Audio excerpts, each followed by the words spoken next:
আসসালামু আলাইকুম এভরিওয়ান।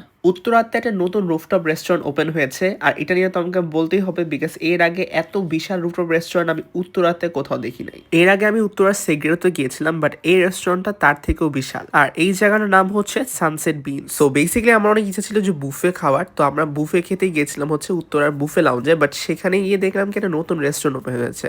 তো আমরা একটু পারমিশন নিলাম যে আমি ভিতরে যেতে পারবো না কিনা, তখন ওরা বললো যে হ্যাঁ এটা যেহেতু ফুললি ওপেন হয়েছে ইউ ক্যান গো, বাট হয়তো এই জায়গা নিয়ে অনেকেই জানে না। সো যেহেতু জায়গাটা একদমই খালি দেখলাম আমার কাছে মনে হচ্ছে this was the perfect spot two grab some food. আমরা সেখানে যেয়ে হচ্ছে বিকাল 4টার দিকে, বিকজ ক্লাস করে আসতে আসতে অনেক টাইম লাগে। আর লোকেশন টাইম বলে দেয়, এটা হচ্ছে উত্তরার সেক্টর 7 মেইন রোডে যে বিএনএস সেন্টারটা আছে তার ঠিক উপরে।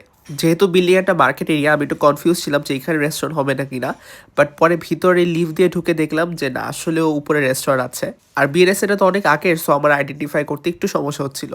আর ইয়াস, ওদের একতলা দুইতলা জুড়ে রেস্টুরেন্টটা, as you can see the proper sunset view from this place as well. আমার মতো এই রেস্টুরেন্টে না সিটিং ক্যাপাসিটি অনেক বেশি, লাইক নিচতলা বসার জায়গা, উপরে বসার জায়গা, আর ওদের কিন্তু ইনডোর সিটিং স্পেসও আছে। আর ইনডোর সিটিং স্পেস না gives you a Mughal vibe. আমার কাছে মনে হয় ফ্রেন্ডস এর ফ্যামিলির সাথে এই জায়গায় ঘুরতে যাওয়াটা একটা ভালো অপশন হতে পারে। Now let's talk about the food, that is the main thing. আমরা নিয়েছিলাম দুই ধরনের refreshing mocktails which war so but main course থেকে আমরা নিয়েছিলাম হচ্ছে ওদের পেরি পেরি চিকেন মিলটা। এটার প্রাইস মানে 500 অথবা 600 টাকা ছিল। আর এখানে 2 পিস চিকেন আসে, সঙ্গে ভেজেস থাকে আর এবং ফ্রাইড রাইস।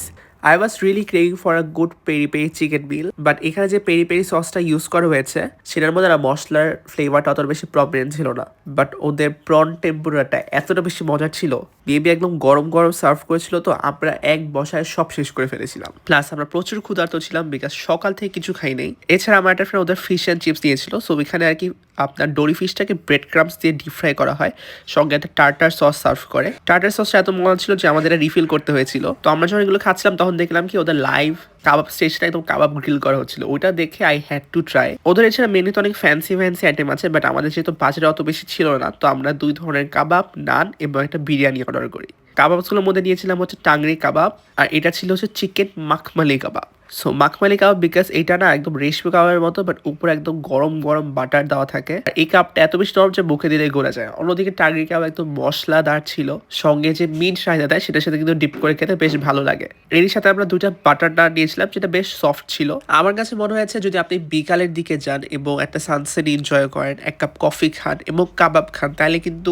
ব্যাপারটা ভালো হয়। কারণ বিকালের দিকে যেহেতু কাবাব স্টেশনটা একদম চলতে থাকে, একদম গরম গরম কাবাব খাওয়া যায়। কাবাব খেয়ে আমরা আসলে ফুল ছিলাম, বাট আমরা ভুলে গিয়েছিলাম যে আমরা একটা মাটন দাম বিরিয়ানি অর্ডার করেছিলাম। তো এই দাম বিরিয়ানির ফ্লেভারটা বেশ ভালোই ছিল, রাইসটা বেশ ঝরঝরা, সঙ্গে বেশ ভালো পরিমাণের মাটন পিস ছিল, ডিম ছিল। বাট যেহেতু আমরা কাবাব খেয়ে এবং ফিশ চিপস খেয়ে এতটা বেশি ফুল ছিলাম, আমরা অত বেশি খেতে পারি নাই। এই জন্য আমরা জাস্ট অল্প একটু টেস্ট করে এটা বাসার জন্য প্যাক করে নেই। আর একটা কথা বলতে হবে, যেহেতু জায়গাটা বিশাল, আমরা একদম বাহিরে বসেছিলাম, আর এই ঠান্ডা আবহাওয়া এরকম গরম গরম কাবাব খাওয়ার কিন্তু মজাই আলাদা। আর ওয়েদার যেহেতু অনেক ঠান্ডা ছিল, আমরা ডেজার্টে একটা ব্রাউনি সিজলার নিয়েছিলাম, যেটা আমার কাছে মনে হচ্ছে যদি আইসক্রিম স্কুপ থাকতো তাহলে ভালো লাগতো। এছাড়া ওদের রাতের ভিউটাও কিন্তু খুবই সুন্দর, জাস্ট সি দিনে এক রূপ এবং সকালে আরেক রূপ। আর সন্ধ্যার দিকে যেহেতু শীতটা অনেক বেশি বেড়ে গিয়েছিল, তো আমরা 1 কাপ কফি টেক অ্যাওয়ে করে নেই। I think in this cold weather A cup of coffee can never go wrong. Of topic, যেহেতু এখন ঢাকা শহরের পরিস্থিতি অত বেশি ভালো না, আপনার নিজের সেফটি আপনার হাতে। সো আপনি যেখানেই যান না কেন make sure you take all the precaution. For example রাস্তার র্যান্ডম কি আপনাকে ডাকলে অথবা ফলো করলে মেক শিওর আপনি যেখানেই যান না কেন আপনার লাইভ লোকেশন আপনার ফ্রেন্ডস এবং ফ্যামিলিকে শেয়ার করে রাখবেন। আচ্ছা, now back to the food. So our experience at sunset beach was pretty good. আপনি যদি উত্তর আশেপাশে থাকেন you can visit this place. Happy day.